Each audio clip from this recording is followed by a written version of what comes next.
Well, listen, this is exciting. Apple just put the most powerful artificial intelligence on earth inside the iPhone. Not an app you go find and download, built into the phone. Standard, same as the camera. Tim Cook walked on stage for his last keynote as CEO and changed the rules. The smartest AI in the world now ships with the most popular phone on the planet. So for 2 years, the best AI lived behind a paywall and a learning curve. You had to know it existed. You had to go get it. You had to set it up. That wall, gone. The gap between the people using AI and the people watching from the sidelines just got a lot smaller. That's good news for regular people. The corner shop, the contractor, that single mom running a side business off of her phone. The tools that used to belong to big companies with big budgets are landing in everyone's hands. Now, that's the direction the whole thing is moving, and it's moving fast. The other side this week, while Apple hands AI to everyone, the companies building it are cutting. Meta just laid off 8,000 workers. That's 10% of the company. Not because business was bad. Meta is spending up to 145 billion on AI this year. They have the money. They just decided they need fewer people to do the same work. 7,000 more got moved into AI teams. 6,000 open jobs canceled. And it's not only Meta. Amazon cut 16,000. Salesforce, Snap, Block, Microsoft, all of them. Almost 110,000 tech jobs gone this year across 137 companies. The people running these companies, they're not thinking about your job. That's not cruelty, basic math. They optimize for cost and speed. On their spreadsheet, a worker is a cost. So we run our own math instead of waiting on theirs. Here's the arithmetic that actually matters. AI replaces tasks. It doesn't replace the person running it. The person running it gets bigger, faster, harder to compete with. One operator with the right systems outproduces a team of 10. I've watched it happen in real businesses up close. The contractor who has the phones answered around the clock beats the one who misses the call at dinner. The shop that follows up with every lead beats the shop that forgets. The owner who shows up with a system beats the owner grinding by hand. Every time. It's not even close. A real estate agent's phone rings at 7 at night.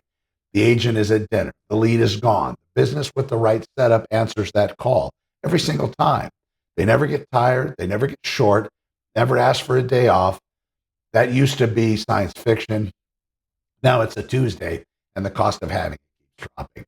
When that price of the engine falls, the number of businesses that can afford it grows. The small operator can finally have what only the big company could 2 years ago. And that's parts worth getting excited about. This stopped being a tool for billionaires. It's becoming a tool for a person with a truck and a phone number. So look at the money behind it, and you'll see where this is headed. SpaceX is moving towards going public. We've talked about this, partly to fund a $14 billion cash drain at its AI company. OpenAI is lining up its own public offering with Goldman Sachs and Morgan Stanley. Anthropic, the company behind the Claude AI Apple just added to the iPhone, is running at $44 billion a year and turning its first profit. These companies are spending hundreds of billions to win your attention, and even more to win the enterprise level attention. The side effects of that war is tools that land in your hands. You don't have to play their game or understand the balance sheets. You just pick up what they give away. Now here's a harder edge. The Pentagon is testing which AI it trusts inside the classified systems. Europe's new AI law starts enforcement in under 2 months. Governments are treating AI like national infrastructure now, like roads, like the power grid. They stop being a tech story. Now it's a power story. When somebody becomes infrastructure, the rules get written fast. Who can build? Who can sell? Where the data lives. That sounds far away from a small operator here in Santa Clarita, but it isn't. The rules written this year decide what we're allowed next year. So stay close to the ground, and we move while the door's open. Bring it back to your kitchen table. This week, said 2 things at once. AI is now standard. It comes with the phone. And the people who build it are using it to need fewer workers. Those two facts can scare you or, well, they can wake you up. Choice is clean, and you can be one of the 8,000, or you can be the one. 8,000 did a task that a machine learned to do. The one learned to run the machine. The difference this year isn't money. It isn't a degree. It's a decision to start. I'm not telling you this from a tower. I'm in the same seat you're in. I've done hard jobs and I've built nothing. I'm not ahead because I'm smarter. I'm ahead because I started. That's the whole gap. And you can close it this week. Pick one thing, just one, in your work that eats up time. Is it the follow up? Maybe the scheduling? Maybe the calls you keep missing? Put a system on that one thing. Get that one win and then do it again tomorrow. That's how one person outproduces a crowd. The big companies, they're not going to come to save you. They're not coming to hurt you either. They're just doing their math. So we do ours. And ours says the tools are here.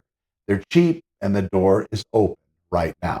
That's the daily download. The phone in your pocket just got smarter. The company's got leaner.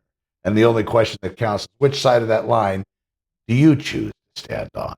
AI for everyone, not just the wealthy. Let's be careful out there. And please, let me know if I can help. I'm Connor with Honor. We'll see you in the next